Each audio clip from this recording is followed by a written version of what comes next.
told you that Saddam had chemical weapons, that Gaddafi was a madman, that Assad gassed his people. Now they're telling you that Iran is nuking up. Well, they didn't tell you that Saddam was dumping the dollar, that Gaddafi dreamt of a gold-backed Pan-African dinar, that Assad switched to budgeting in euros, and that Iran? We've got Hezbollah being funded by Iran, correct? Correct. We have Hamas being funded by Iran, correct? Correct. We have the Houthis being funded by Iran, Correct. correct? We've got all the militias in Iraq. And we now have dead Americans because of the money being going back to Iran, correct? All roads go back to Iran. Well, not quite. All roads lead through Iran. Since ancient times, Persia has been a nexus of transport and trade. Slaves and spices, jewels and jade, gunpowder and gold. The Silk Road was a bridge between East and West. And Iran was the gateway. As then, so now. And just as there were bandits in the 1st century, there are bandits in the 21st century too. But instead of swords, they wield sanctions. And that has been the catalyst for Iran's renaissance, for its morphing into a linchpin of the new world order. And one of its pillars, the international north-south transport corridor, over 7,000 kilometers long. Ship, road, rail, the Indian Ocean linking to the Persian Gulf, the Caspian Sea, Russia, and onto Western Europe. Eurasia is embarking on a whole new voyage, and world trade is being remapped. As soon as this project is implemented, then accordingly, we will have a route and the possibility of deliveries both in transit to Europe and deliveries from Russia to the Persian Gulf. In fact, this is a global change in transport and logistics routes, and this project may become an alternative to the Suez Canal.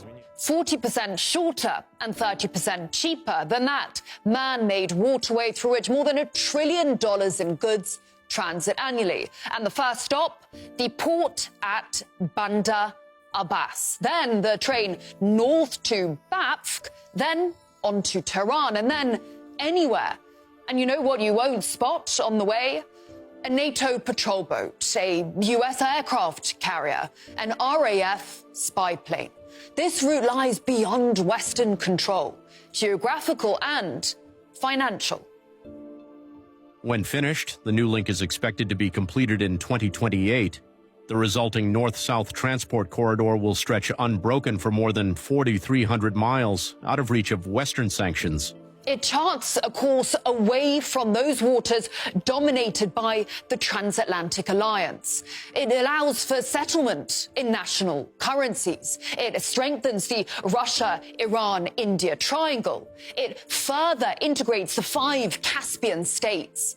It gives Moscow a greater foothold in both the Persian Gulf and the Indian Ocean. And it marks a new era. For so long, Russia looked west, traded west, bet on the West.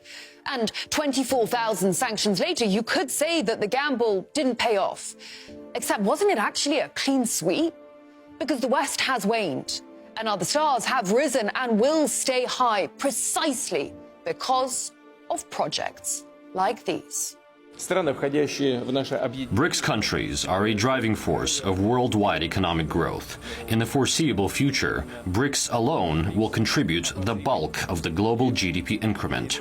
Our association is building upon relevant development platforms, including communication channels, technological and educational standards, financial systems, payment tools, and, of course, mechanisms for sustainable and long-term investment.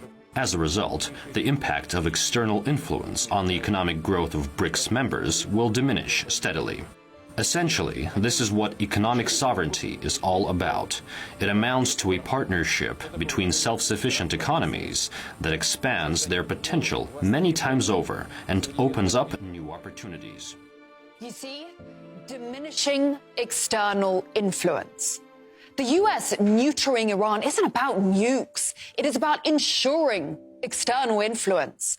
Install a friendly face in Tehran, a Shah 2.0, and you curb Russia geopolitically and economically. You fracture global south interconnectivity, and you guarantee that no drop of oil, no grain of wheat, no container of cargo anywhere in the world can sail without fear. The US taking on Iran is about taking back control, the thing Washington is most desperate not to lose. And when you're desperate, you'll do almost anything. Well, they can't have a nuclear weapon. Did you mean military action, though, if they don't agree? Oh, if necessary? Absolutely, yeah.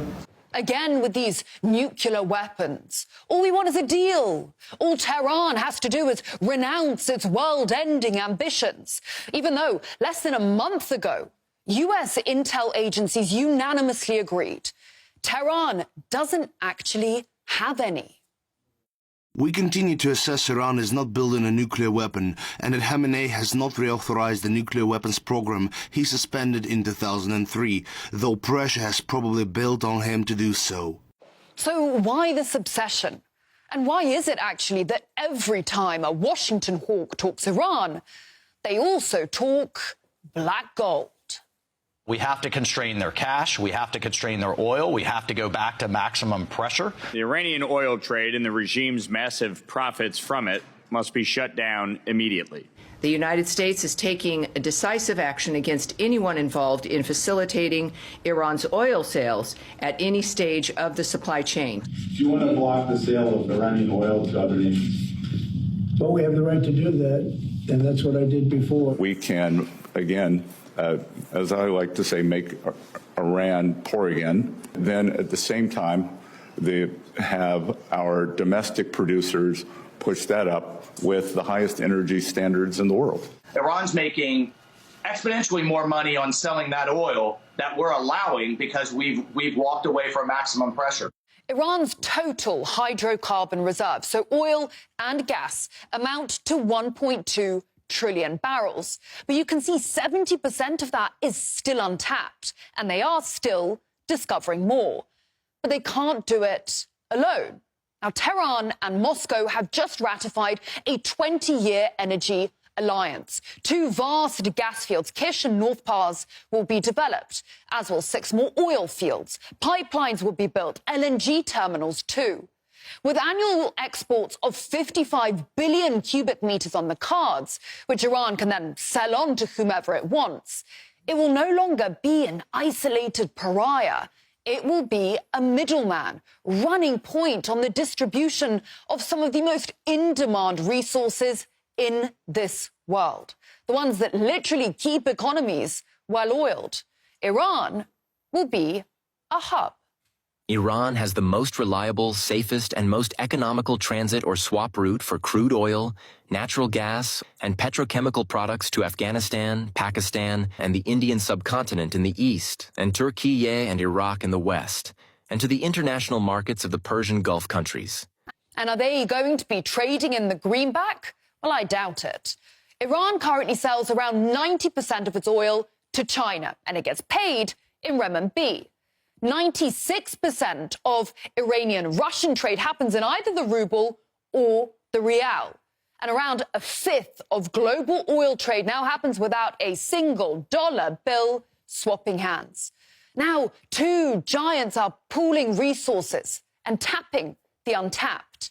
And you don't think that will shift the balance of power in the global market? You don't think the US is terrified about losing the authority to dictate whom energy is sold to and on what terms? We all saw the terror around Nord Stream 2. This is the same threat, but bigger. And it's bigger because of the precedent it could set. If they can do this with oil and gas, then why not wheat? Why not coal or minerals? It's got it all. And is finding yet more. A whole other platform for commodities trading is being sketched out right now, and Iran is a key architect of it. But it's not the only one. And here is where we get to what all this is actually about. And it ain't Iran. Remember what I showed you at the start, Mike Waltz? Well, I wasn't totally honest with you. I might have edited it a little, because I wanted you to see the small picture before I showed you the big